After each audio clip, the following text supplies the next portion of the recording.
Dear friends, ഇന്ന് ഞാൻ chocolate പുഡിങ്ങാണ് ഉണ്ടാക്കുന്നത്. ഇതിനായിട്ട് ഞാൻ 2 കപ്പ് പാലെടുത്തിട്ടുണ്ട്. അതുപോലെ ഇതിന് ചേർക്കാൻ വേണ്ടി ഒരു 1/3 കപ്പ് കോൺഫ്ലോറും 1/3 കപ്പ് ഷുഗറും 4/1 കപ്പ് കൊക്കോ പൗഡറും എടുത്തിട്ടുണ്ട്.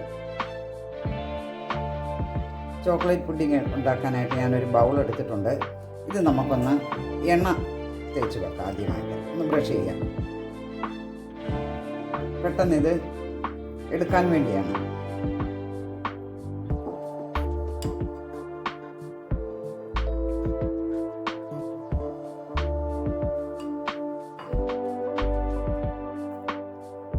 അടുത്തായി നമുക്ക് ഈ കൊക്കോ പൗഡറും കോൺഫ്ലോറും ഒന്ന് കുറച്ച് പാലൊഴിച്ചൊന്ന് മിക്സ് ചെയ്തെടുക്കാം.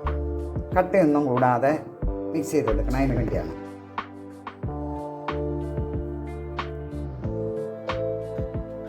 ഇതിലേക്ക് നമുക്ക് കുറച്ച് പാലൊഴിച്ച് കൊടുക്കാം.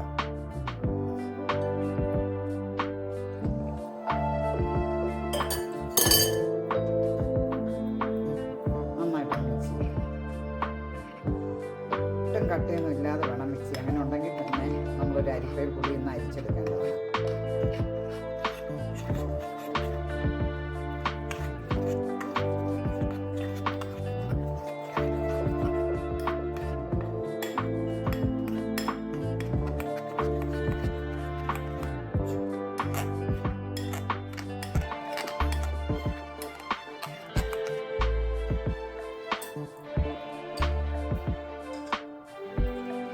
ഒരു പാത്രം എടുത്തിട്ടുണ്ട്.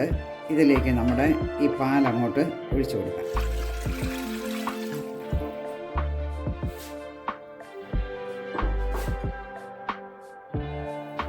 ഇതിലേക്ക് നമ്മൾ ആ കൊക്കോ പൗഡറും കോൺഫ്ലോറും കൂടെ കലക്കി വെച്ചിരിക്കുന്ന അതുകൂടി അങ്ങ് ചേർക്കാം.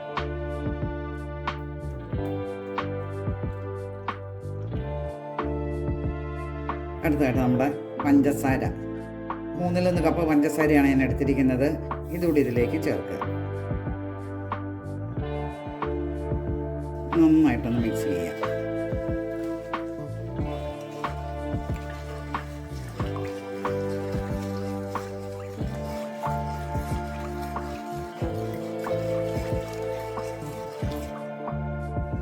ഇത് നന്നായിട്ട് ഇങ്ങനെ ഇളക്കി കൊടുക്കണം. അതുപോലെ ലോ ഫ്ലെയിമിൽ വേണം ഇത് ചെയ്യാനായിട്ട്, അല്ലെങ്കിൽ ഇതിൻ്റെ അടി പിടിക്കാൻ സാധ്യതയുണ്ട്. ഇത് ഇളക്കിക്കൊണ്ടേ ഇരിക്കണം. ഇങ്ങനെ തിളച്ച് വരുമ്പോഴത്തേന് ലോ ഫ്ലെയിമിലാക്കിയാലും മതി. തിളച്ച് കഴിഞ്ഞാൽ പിന്നെ നമ്മൾ ലോ ഫ്ലെയിമിൽ തന്നെ ചെയ്യണം. പെട്ടെന്ന് ഇതല്ലെങ്കിൽ കുറുകി പോകും. തന്നെ ചിലപ്പോൾ അടി പിടിക്കാൻ സാധ്യതയുണ്ട്. അതുകൊണ്ട് നമ്മൾ നന്നായിട്ട് ഇങ്ങനെ ഇളക്കിക്കൊണ്ടും ഇരിക്കണം.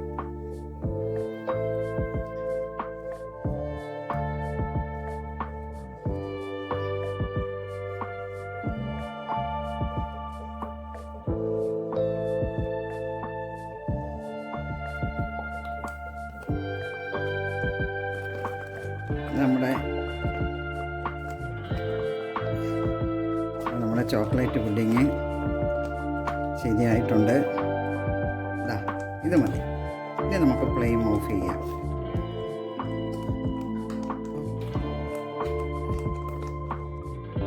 ഇത് ചൂടോട് തന്നെ ആ നമ്മൾ എണ്ണ ബ്രഷ് ചെയ്ത് വെച്ചിട്ടുണ്ടല്ലോ അതിലേക്ക് ഒഴിക്കേണ്ടതാണ്. എന്നിട്ട് നമുക്ക് റെഫ്രിജറേറ്ററിൽ വെച്ച് തണുപ്പിച്ചെടുക്കണം.